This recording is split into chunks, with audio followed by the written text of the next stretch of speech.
Hi everyone. I kind of want to go into a practical way to use stock options to make money. I found it very hard myself to learn about like what options are and like not like an intricate kind of clean way to learn. So I'm just kind of trying to compile my knowledge from Tasty Trade and like other kind of videos online of a basic way to use options to make money.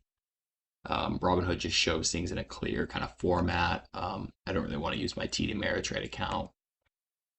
So XSP is a good kind of index. It's something that's not cash settled, and so it's good to use in trade stock options. It really reduces your risk, and it's like what I enjoy to use to trade options with because there's no risk of assignment. It's just all cash settled, so you really kind of like reduce your risk of getting assigned. But a lot of the money is in options. You can't make as much money just buying and holding underlying baseline stocks. So it's really good to learn about options to understand it. So here you have an options chain. You have all these different values. We can kind of go in a quick way to use the Greeks. You have the bids, ask, high, volume. Volume's good to see of like open interest, how many people are purchasing these contracts to sell a call. Delta is it's the expected change of the stock option based on $1 movement of the underlying, but a practical way to use it is basically it's a probability of how much you're going to be in the money. People don't tell you this, but delta is really just a practical way of how it's going to be in the money, but it does mean another thing. Gamma is more of your risk. The higher this gamma is, so once you get up to like zero point 0.1, that's going to be a high risk. It's how much delta will change with a $1 movement in the underlying risk, but a practical way to use gamma is just it's basically a risk factor. The higher gamma is, the higher you're going to use it. Theta is your time decay, is how much the contract's going to decay per day. So this is $31. It's going to decay per day. It's times 100. Rho is basically interest rates change from the Fed, so it's something you kind of keep up with a little more. And Vega is change in implied volatility based on like $1 movement.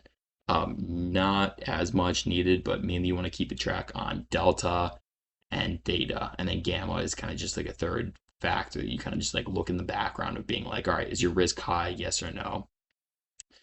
Um, so a good trade like I'd like to make is finding like a 15 delta and selling call credit spreads. Stocks go down very fast and quickly, but going up, they go up very slow.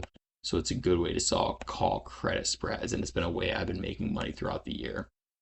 Different out of the money deltas is different standard deviations. So once you hit like one or two standard deviations, you have a really good chance of making sure like the stock price is not going to go up. So one like trade I would make was I'd sell a call credit spread and then I'd buy this call credit spread. You make about $10 and it's like 16 days out. You should go maybe like 30 days out and try to collect $20 from this, but a 15 delta is really just optimal. And then I sometimes will just get aggressive and do like 16 days out. There's enough time to like move and trade and defend the position, but you can still make good cash from this. And it's just a solid way. You know, stocks will go up slowly, but they go down violently. So if you just sell call credit spreads, it's a good way to just collect on that like theta time decay. So yeah, this would be something I do, and send questions in the comments about kind of more answers. I hope I describe kind of the deltas in a more practical way of how to use them. It's just probabilities. Deltas are really just probability of it being in the money out of 100. Gamma is your more risk, and theta is your time decay.